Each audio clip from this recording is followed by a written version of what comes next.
They have this bill called US Visa Integrity. And we're talking about the fee.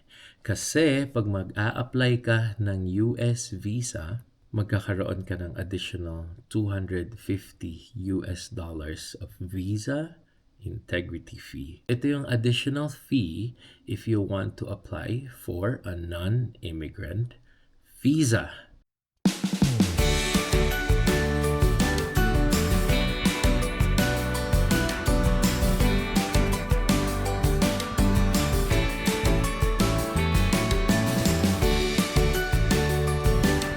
Good morning, fam! Maayong buntag, maayong adlaw, Calgary, Canada, and Pilipinas. So today, of course, our routine again, hatid natin sina Kuya Davan and Lianica sa kanilang daycare and summer camp. Yan, so wala si Mommy, sadly. Today nga, si Mommy ay 12-hour shift. Pero sinadya lang naman niya. Kasi may friend siya and close friend na kasabay sa shift. So ayun, nag-usap sila na how about let's go for 12 hours today. So 3 a.m. pumasok si Mommy, mamaya pa siyang 3 p.m. matatapos.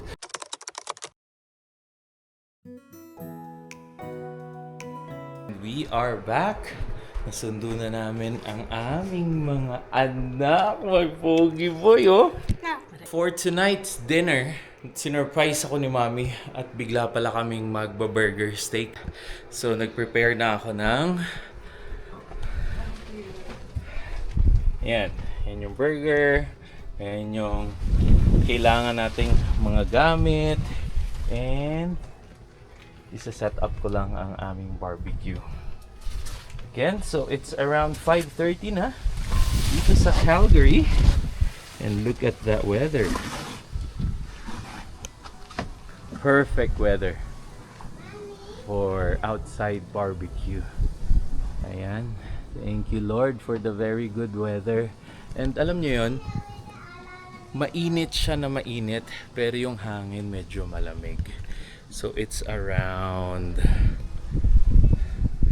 actually around 20 degrees ngayon.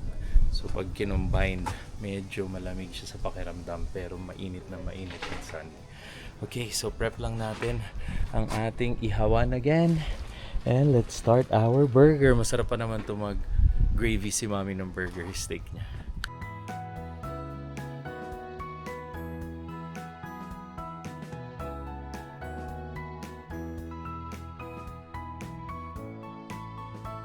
Okay, so fam, hawak na natin ang burger patty. Naghugas ako ng kamay, ah.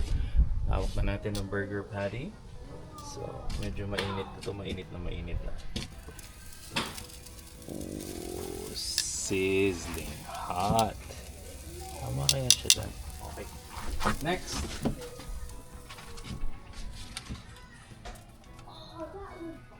How many, Dad? I just asked you. You said 4. Yeah.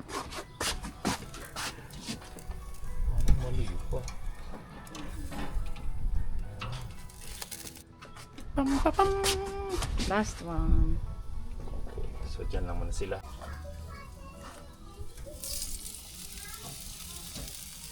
Looking good, fam. Hindi ko pa nababaliktad.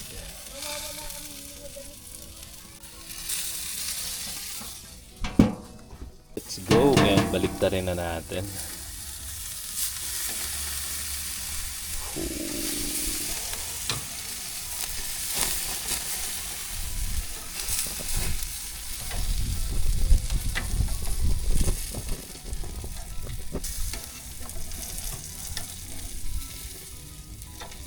Lambot, oh.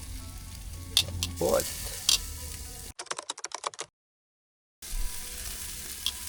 Okay. So, hanguin na natin. Let's go, Mommy! Let's eat! Ooh! Let's go! And there you go. Yan ang gravy ni Mommy. Wala ka nga lang mushroom, love, Oo, no? kasi before, meron ako, nilalagyan ko pa siya ng fresh Ano na talaga? Jollibee burger steak na talaga. Pero wala kasi Pero nakalimutan yung mushroom or siguro walang I nakita love si Mommy. steak. Yeah, that's a I burger just steak. love steak. I I just want Okay, so kainan na, fam! There you go, eating time with the family. Ayan. Ayan yung fam, yung final product niya. Dapat may mushroom talaga. Dapat may mushroom para may konting Laman, element. yeah. Hindi ako can use this, Mom. Hello, fam. So there you go. Nakatulog na ang mga kids. And we're back to planning again for our next trip. And we were thinking about going to the US, either San Francisco or Las Vegas, for one of the upcoming birthdays, which is, I think, birthday ko. So si mommy naman, very accommodating na kung saan daw yung gusto ko, ay doon daw kami pupunta. So I thought, well, I was able to go out from my San Francisco trip last time while papunta ako ng Canada from Singapore. So I thought, why not go to San Francisco para makita ang Golden Gate Bridge para din sa mga kids. And then this news came out. So, again, just to be clear, we already have our US visas. So, hindi kami maapektuhan nito. So, what I'm talking about is the new law that was signed last July by the US government. And I think ang implementation date nito is around October 1st, 2025. I'm not sure if that's the final implementation date, but nonetheless, I think this is a very good topic kasi para maging aware din ang mga Canadian citizens and mga permanent residents and of course our kababayans dito na mga temporary residents na gustong pumunta ng US. So there you go. They have this bill called US Visa Integrity. And we're talking about the fee. Kasi pag mag-a-apply ka ng US visa, ngayon, magkakaroon ka ng additional $250 of visa integrity fee. So, ano ang US visa integrity fee na tinatawag? So, ito yung additional fee if you want to apply for a non-immigrant visa. So, let's dive into that in the context of Canada. So, for Canadians, hindi to applicable if gusto mong pumunta ng US as a tourist. Again, dahil kasama tayo sa US Visa Waived Program. So ano-ano mga countries? So examples nito, Canada, Australia, the UK, again Singapore, which is, I just got the news na number 1 passport ang Singapore ngayon, 2025. So congratulations again Singapore. Going back, ito yung mga bansang exemption kasi hindi ka mag-a-apply ng US tourist visa.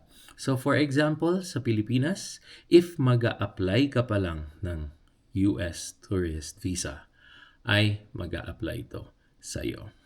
Ngayon, let's dive in. So first question while I was reading this article is, kailan ka magbabayad ng US visa integrity fee? So this will be paid upon the issuance of the visa. Hindi at the time na nag-a-apply ka. So kunyari nag-apply ka, wala ka pang bayad, pero for example, approved yung visa mo or tourist visa mo, then saka ka magbabayad. Ang maapektuhan nito ay pag nag-apply ka ng tourist, pag nag-apply ka ng business visa, pag nag-apply ka ng work permit and all. So again, for Canadians, kung tourist ang punta mo sa US, then you don't need to pay for this US integrity fee. Pero kung worker ang application mo, going to the US, you need to pay for this fee upon your visa's approval. Okay? So yun lang naman ang mga categories niya. So again, for Canadians, hindi kailangan mag-pay pag tourist, pero pag worker, for business, and any other non-immigrant visa, you need to pay for this one.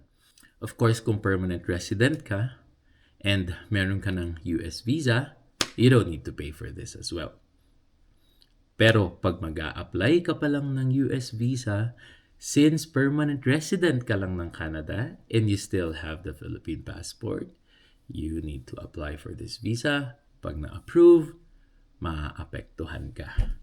Okay, so very, very simple lang naman ang rule. Now, the next question is, ang US visa integrity fee ba ay refundable? The legislation said, or the rule said it's yes, pero hindi pa na-share ng Homeland Security ng US kung papaano. So, siguro magpipay ka pa din, pero kung applicable naman sa'yo or eligible sa'yo ang reimbursement, hindi pa natin alam kung papaano yon. Pero there are certain conditions. Like for example, gusto mong maka-refund, you need to comply with all these conditions of non-immigrant visa, including not working, without authorization, do not seek to extend your visa. So kung gusto mo ng, for example, 5 days ka lang dun sa US, then babalik ka talaga sa bansang pinanggalingan mo after 5 days, then pwede kang magkaroon ng refund. And also, the last one is if you don't want your visa extended or adjusted to the permanent residency status while in the US. So, magkakaroon ng refund, it's just that wala pang final process nun. So again, US visa integrity fee ay magsa-start late this year.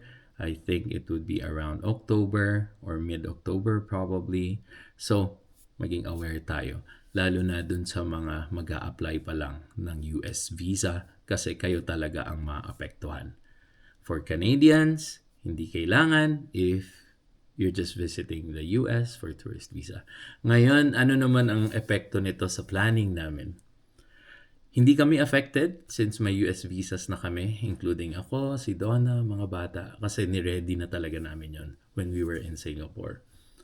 But, with this kind of rule, parang nagkakaroon ako ng fear kasi nagiging mas strict pa talaga ang US. I don't blame the US kasi ang dami din talaga nilang illegal immigrants or mga taong dapat na hindi makapasok sa US but nandun sa US. And on top of that, gumagawa pa ng illegal doings. So, probably illegal work, illegal stay, probably involved din sila sa mga crime. So, syempre, hindi naman natin nila lahat. What I'm just saying is, they really wanted to control the border such that for me, as a tourist visitor, and ito yung mas nafe-feel ko. So, of course, on our side, dahil may in a sense, strictness sa US border ngayon.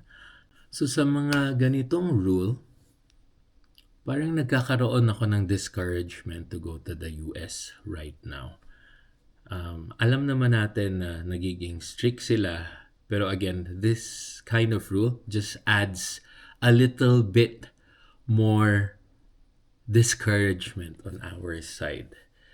And again, since nasa Canada tayo, of course, we need to support our country, Canada, first and foremost dun sa tourism natin. That's why they opened the parks. It's free now up until October or September. And we buy Canadian goods first. So, yun yung mga parang winaway talaga namin.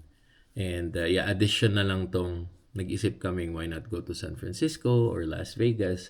But again, with this rule, I think defer na lang muna namin ang trip to the US. Kasi, ayun nga, with all the things that are happening and yung mga news din na bigla na lang nagkakaroon ng hulihan or bigla kang huhulihin and then ikukulong ka. So, parang iwas na lang tayo dun.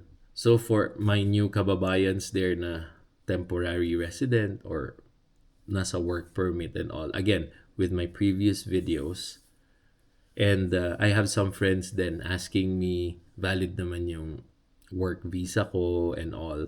So, ang sagot ko lagi ay, bro and sis, magulo na nga din ang rules ng Canada and nagiging strict na ang Canada. Pupunta pa kayo sa US na ganun din. Nagiging mas strict ang border nila. So, might as well i-postpone nyo na lang muna ang trip nyo going to the US. Hanggat sa maging stable ang mga rules and mga laws between the two countries. So there you go. And yeah, so I'm gonna tell Donna that it might not be the US, so hanap na lang kami ng iba. That's all, fam. And thanks again for watching. Sana may natutunan kayo. And of course, ipopost ko sa comment ang link ng news article na to. And let me know your thoughts. Add your comments down below. At mag-discuss tayo dun kung ano ang effect nito for both Canada, US, and I think the whole world. Kasi ang dami naman talagang gustong pumunta ng US for tourism. And yeah, I think this would be one way to like imagine apat kayo mag-a-apply ng tourist visa, ng US tourist visa. That's $1,000 na babayaran nyo. Of course, since mag-a-apply mo or pupunta kayo ng US, you should have the budget, right? So, ganun lang. We just need to consider all the factors. So, again, thanks again for watching. This is Lawrence from Alba Fambam. And see you on the next video. Don't forget to like, share, and subscribe. And hang loose.